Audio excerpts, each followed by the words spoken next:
right, UFC 251 just wrapped up Saturday, July 11th.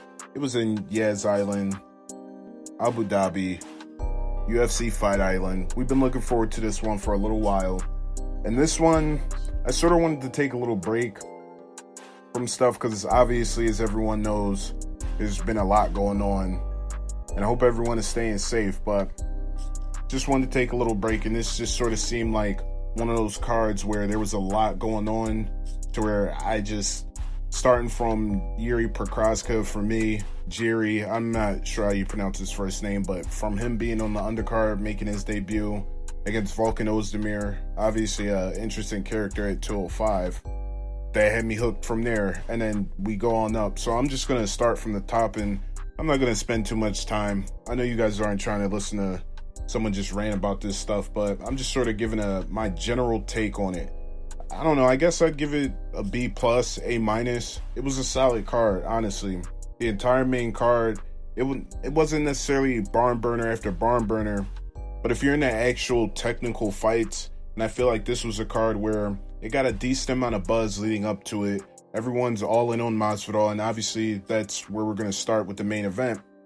But just sort of, I guess, adding some context to someone listening to this later on down the line, Masvidal is hot right now. His name is hot, and even though he did lose via decision, I don't necessarily feel like this is a fight where Masvidal's stock goes down by a lot. This didn't feel like that sort of fight coming into it, because Masvidal, he's been putting on lately, and I know we were all sort of sitting and wondering, like, all right, so when's it going to stop?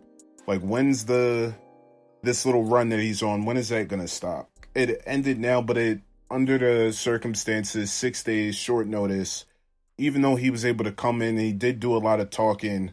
So normally that would be one of those things where someone would bash him, I would get on here and bash him and do all that. But given the totality of what he had to go through just to get to this fight, I'm cool with it. And Masvidal, going forward, as far as he's concerned, I feel like he did show up a little bit. It was one of those things where I just had a feeling where once Usman really started to put the grind on him, and we saw that in the second round, he was just going to stop. Even in the first round, when Usman was on top and he was working in, I do believe he was working in full guard. Yeah, Masvidal, he was pushing the face, clawing the face, throwing wild elbows and punches, trying to create that distance. And Usman just settled down just one little tick and just threw an elbow over the top, and you immediately saw Masvidal just stopped. He just slowed down, and anytime Masvidal would build some sort of momentum, Usman just wrapped him up against the fence. It was clinical in that sort of perspective, and he just went to work. It didn't really feel like it was anything too complicated. But at the same time, I mean, when a guy takes a fight on short notice, yeah, you can come in and cut the weight easy and all that. Not everyone's going to be Michael Bisping in that regard. And I feel like that's one of those things where if someone does it once, we sort of unnecessarily prescribe that to everyone else moving forward. Like, oh, well, he had an easy weight cut and Bisping was able to do it, so maybe we should expect similar type results. Or, I don't know, I just feel like the betting lines or whatever, it shouldn't have been that close heading into it. But nonetheless, I guess if you're going to look at it from Usman's side, and again, I'm not necessarily trying to sit here as some genius. I'm just giving my general take. Just sort of going with it. So for Usman, as far as he's concerned, I would like to see him run that fight back with Gilbert Burns. I do feel like I wasn't necessarily sold on him heading into that Woodley fight when he was first fighting for the title. But then he goes in there, one-sided fight with Woodley. He goes in there, he gets rid of Covington, and then he goes in there tonight with an opponent switch. And then he goes in there tonight with an opponent switch. And then he has a relatively easy fight with Masvidal. I mean, I don't feel like, yes, he was getting touched up and all that, but I didn't really feel like he was put in any sort of grave danger. I did feel like in the first round, maybe Masvidal will come out red hot and try to sting him early and sort of let that statement linger out there, but it never really happened. Usman does a good job of staying busy. Even when it doesn't look like he's doing a lot, he's just moving, staying busy. And again, if you're taking this fight on short notice and a guy just refuses to stop moving, constantly pushing you up against the fence, threatening with takedowns and stuff like that. Couple headbutts in there. I didn't really like that. That's a product of him switching levels and doing anything. I didn't really feel like that was intentional. But for Usman, this really just felt like it was a clinic fight. Moving forward, feels like I'm kind of changing my opinion on Usman in that he's starting to lay the foundation for what you want to see out of someone that can become a staple, in that he was willing to take that Burns fight. Yes, he did a little bit of chirping early on with Masvidal being one of the people, but ultimately he did. I mean, he was willing to turn around and fight Burns. That's one of those things that nowadays we complain about guys not wanting to take fights, holding out, asking for more money. And here Usman is, he was willing to fight Burns. Masvidal stepped back in. Masvidal had a contract situation going on with the UFC. He got his situation settled. A story never came out where you heard Usman complaining, like a story never came out where you heard Usman complaining about his contract. Even with the switch, that's usually something you would expect to hear. I didn't really hear any chirping about it. So Usman, I mean, not to mention he's starting to get the media thing down packed. Yes, I guess you could say it's still cringe, but ultimately, I feel like he's starting to get a little bit more comfortable living that champ life. And it's starting to show his swagger, the way he carries himself. I'm talking about outside of the cage. It feels like he's starting to lay the foundation for a guy that you want to see 4 or 5 years down the line. And he has a style where I feel like he's not going to take too much damage. He is smart. His fight IQ is clearly there. I don't feel like we're going to see these first round knockouts. I don't think he is that guy. But it feels like now it's like, all right, I'm starting to get comfortable saying, okay, Usman, he's the champ now. One of the things that if you've listened to any of my content prior to this, I've said about Kamaru Usman, I don't know what he's good at. He has a lot of wins. He's obviously undefeated in the UFC, but I don't know what he's good at. He has a nice wrestling base, nice little overhand, things like that. Tonight was one of those fights where it's like, okay, you have to take an honest pause because, yes, you could say, well, you just said that stuff about Masvidal and his gas tank, so how can you give Usman all this credit? To be able to deal with an opponent switch on short notice as well, that's got to be different for Usman. Then you have to think, if I'm going to give credit to Masvidal for stepping up given the situation with coronavirus and other things like that, I have to lend the same credit to Usman. He had to go through the same things, and I feel like given the style, knowing that Usman is not going to go out there and try and blitz you with boxing and things like that, or his kickboxing, knowing that he has to fight a clinical approach to be able to just completely nullify Masvidal, who has had weaknesses in the past. He was on a run where it seemed like he overcame it. Usman brought him back down to earth some. I feel like that's all it is. Masvidal, his name is still going to be hot if he gets a big name opponent next go around. And for Usman, he was able to show that not only can I get a solid W given adversity, given outside of the cage circumstances, he was able to completely nullify a guy and look dominant doing so. But before that, it was Max Holloway. He fought Volkanovski. And again, I'm just going to try and run through this one. For Volkanovski, this one was a little bit controversial, yes, because even though I did pick him, how the fight actually played out, I ended up thinking that Holloway had done enough. It was one of those things where I guess, meaning that I'm not totally sure, but as I'm just sort of sitting here now thinking about it, to me, it harkens back to that good old Carlos Condit versus Robbie Lawler. Like, which one do you value more? The only difference with this that I guess you could point out is that it didn't really feel like, it never really felt like Volkanovski had that moment where he was able to fully put it on Holloway. Yes, he landed a pair of takedowns, but he was able to land a pair of takedowns, but him getting dropped multiple times at the end of the round. So it was like, I guess the times where you could say he was trying to build momentum, Holloway stopped him on that. Holloway was good at range. And I don't just mean that in a generic type way. He actually has a flow at range to where you can tell he's just completely comfortable there, but he has enough output and he lands it with enough authority to where he can threaten a TKO at any point. It felt like Volkanovski was about 1 or 2 strikes away from getting TKO'd pretty much the entire fight. Whereas on the flip side, I guess Volkanovski, yes, he was loading up. He did have his moments where he showed poise in the pocket, but it was nothing where I thought for sure once the fight was done, Volkanovski had won. That was one of the fights where I guess I would have to say out on the main card, it was a little controversial. All right, so moving forward, what do you think about that? I don't really know because it played out in such a weird way, right? This is another situation where even though it was an exciting fight, I don't necessarily know that Max Holloway's record or his prestige takes a huge hit. One of those things that is interesting about this is now he has the vaunted like 2 losses to the champ thing. So now moving forward, if he's to stay at 145, you would have to think, all right, now probably you're going to be in that gatekeeper role sort of by default just because you have 2 losses to the champ. I don't really know how he could sort that out or do anything to change that perspective, especially given the fact that the fight kind of played out weird. So even though it would lend to that, I just think that moving forward, Dana, I could see him just wiping his hands of this one and being like, no, let's just go fresh or move up and wait to 155 and try again up there. But for Holloway, he looked good in this fight. He looked smooth. I was sort of worried about it just because of that, but then also just going back to his fight with Frank Yeager and Poirier prior to that, to me, it was just one of those things where I'm still, and maybe I'm not justified for thinking it, but I'm still just worried about Max Holloway. He sort of had a weird stretch, and it's one of those things where I can't really shake it. Probably unjustified at this point, especially if you're going to have a performance like that, even in a loss.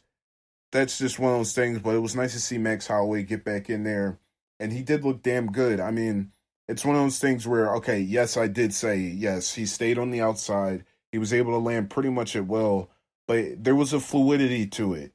There was a fluidity to where he wasn't just landing a kick and plotting forward or trying to exit with no angles. He was landing kicks and then switching stances, trying to land over the top. Anytime Volkanovski would try and bring the pressure forward, Holloway was able to, I don't even know how to explain this fully, but it felt like he was landing long-range techniques in the pocket. I guess I would have to go back and later on down the line, again, I'm just sort of going off the cuff, but that's just sort of my general takeaway from that is that he was landing stuff that you don't usually see guys land at close range, and he was just landing it like it was nothing. He did get touched up a bit, but hey, what are you going to do about it? For who am I to sit here and say that? But that's sort of how I feel. Like, moving forward, would I be upset if Max Holloway headlines another pay-per-view or card or something like that? No. Did Volkanovski win? Do I feel like it was a little bit unfair? Yes. Do I care? No, he wasn't out of it at any point in particular, and he did do some things to where you're like, okay, let's just call this one a wash. Weird circumstances again. Same thing I said about the main event. And let's just move forward for both guys. I know it's probably a on the fence, not so deep statement. But prior to that, this was the one, and I'm not gonna rant. I'm not gonna yell and do all that. I'm gonna try and stay calm on this one. But this one was Petr Yan. I'm not sure how you pronounce his name either. Sorry about that. But Yan versus Jose Aldo. We all know about Jose Aldo. I'm not about to sit here and retread this man's entire record. Chances are, if you are listening to this, you're already quite aware of who Aldo is. Yes, the fight played out how it played out. I don't really want to give any technical analysis on it. I picked Yan to win this one. Yan looked good at it. Yan did exactly what he is supposed to do. So I don't want what I'm about to say following this to take away from his performance. He looked damn good. And now he's a champion. I don't know what's going to happen with Cejudo, Sterling. Though that's sort of weird in the first place that he didn't fight Aljamain Sterling. That just sort of seemed like they were on a natural collision course. Even if Cejudo was still in the mix, that felt like even if he had stuck around, like, cause now, all right, I might as well get into it, the stoppage. But it just feels like for Aldo, that stoppage, I don't know who the referee was. I'm sure somebody can let me know. But what are you doing? Are you just waiting for Aldo to go cold? That's what it felt like. It felt like whoever the ref was, I don't know who the ref was. I would love to say his name, but whoever that is, it felt like you were just standing there waiting for Aldo to go cold. I don't know what you were doing. it's pretty obvious that Aldo was not recovering. The man coiled up multiple times, and Jan is just unloading, leaving a blood trail behind, and he's just standing there. I can't. That's one of those things where I understand there's a fine line in MMA, but when it gets to the point where the guy is just twitching and you're, oh, that's intelligent defense, that's not intelligent defense. Switching from being in half guard, getting elbowed, and having a guy one knee up, just raining down hammer fists, and then I flip over all fours, and now the guy's punching under my guard, and he's continuing the exact same pattern, mixing in strikes, summer landing now on the back of my head, and because I'm moving to try and defend it, the referee's not going to say anything about that. And so now what? Aldo just got to take that. I didn't like that. That was one of those weird ones where I'm like, nah, that goes overboard. And that's not even one or two punches overboard. That felt like it could have been stopped about a minute sooner than what it was. And that's one of those things where he's gonna, whoever that is, obviously you're gonna have to come out and defend it. You can't just get away with stuff like that. You can't just get away with letting Aldo answer about 30 to 35 strikes completely unanswered. And again, like, what was the intelligent defense there? For anyone, because I know there's segments to where they're just bound to disagree with you, please actually let me know. If you're one of the people that are actually listening to this and you think that I'm wrong, actually let me know on this one.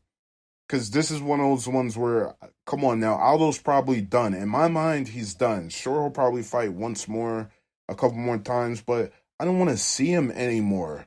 Like, I'm just going to come out and say it. Well, Aldo, I don't even, this ain't a case where, oh, go to Bellator. No, Aldo has been around for years. He dates back. His career is long, and he's been in these high-profile fights for a minute, and none of them ever go easy for Aldo, even when he wins.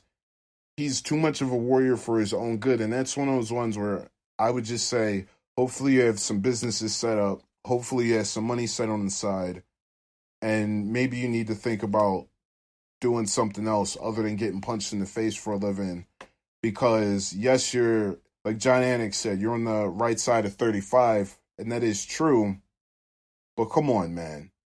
Aldo never has an easy fight. That's just one of those ones where I'm like, that's frustrating to me.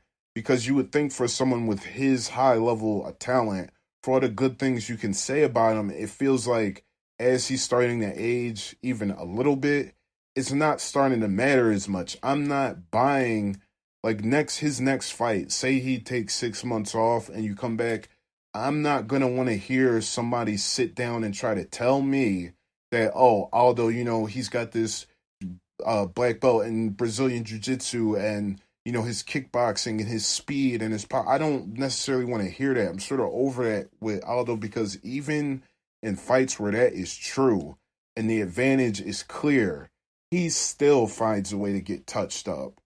And that's one of those things where at this point, especially when you have a performance like that, not saying that you didn't show up, but meaning the referee just allowed you to get bludgeoned for about an extra 60 seconds. Moving forward, I don't want to hear about it. I don't want to hear it. And he's such a name to where I don't even want to say, oh, go to Bellator or PFL. I don't want to subscribe him to that necessarily, because I do feel like his name will still carry weight moving forward.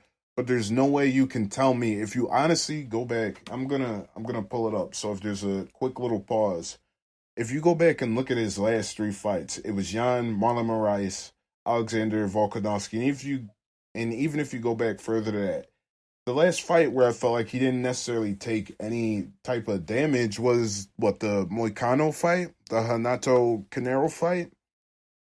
His record is now 28-8. I guess just for the sake of not sounding like I'm completely discrediting Jan did exactly what he was supposed to do. For him, this was the highest profile name that he's fought to date, and he passed the test with flying colors. So for him, even though it's not the Cejudo fight, I do look at him with championship stripes now. How many people do that to Aldo? Even given his age, how many people actually look that dominant over Aldo? And he was able to do it. But that was one of those ones where I'm like, all right, I'm getting a decent vibe. I'm starting to feel it. I'm starting to get into the card, the Fight Island, all that. I'm starting to buy into the hype just a little bit. And then that happened.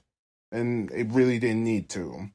So that was one of those fights where I'm like, nah, I can't really sit here and try and spice it, and I'm not messing with that one. So other than that, I guess one of the notable things was just seeing Jerry finally get a chance after being over in Risen. It was just nice to see him in the UFC. Nice to see that, he was someone that I always thought, I don't necessarily think he could be champ. I'm going to pump the brakes on that. That is to be determined. But as far as his stock and where his skill set lined up, I always thought he could make it over in the UFC. Now, granted, I don't know why he decided to pick his UFC debut to have one of his goofiest fights. From an optics standpoint, I guess you could say that hurts his stock a little bit. Nobody likes that Johnny Walker stuff, man. Johnny Walker's the one who actually kind of proved that. I think people are kind of over that. Yeah, people buy into the hype here and there, but come on, man. Take these fights seriously, especially now with everything going on. Nobody wants to see that. I don't think, what were you, trying to impress Dana to boost your stock a little bit to show that I can really sauce out now that I'm in the UFC? I mean, that's all good and dandy. And if you got it, and hey, you got the win, so definitely. But that's one of those ones where I'm like, save that. Cut that out. Don't do that. You don't need to do that. It's your first fight in the UFC. Let Uzdemir catch you with an overhand right and seat you. Then what? Laying there feeling salty, looking up at the sky. Why? When again, that's not a bid, that's not a sub, that's not a subliminal Adam. That's just the truth of the matter unnecessarily when you do risks that don't need to be taken. Keep your hands up. Even keep one of them up. Do something. Keep better distance. Like, again, I just got on Aldo, so I guess I got to be consistent, right? You got touched up too much when you didn't need to. Keep your damn hands up.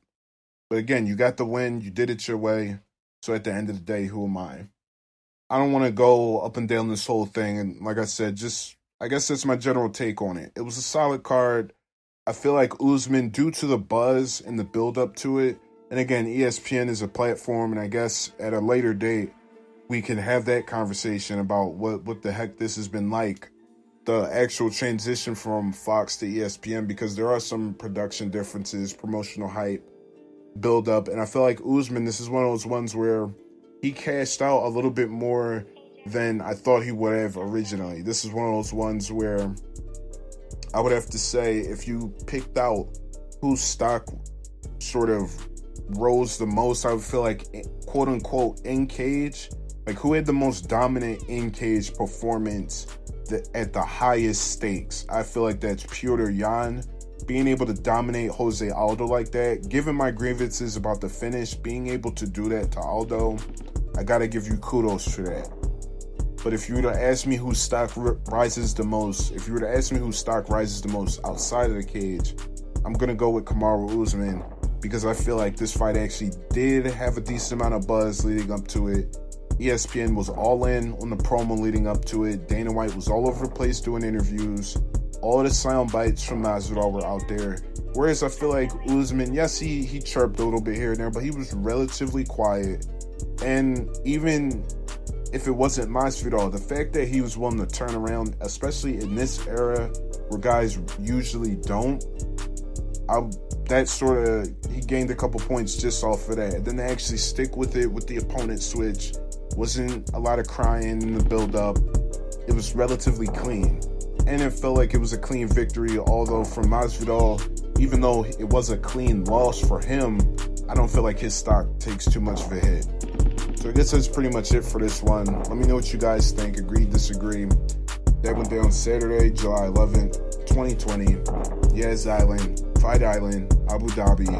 Usman, Masvidal, Holloway, Volkanovski, Yan, Aldo. So, alright, that's it for this one. Nixon_speaks on Twitter. See you guys later on in the week.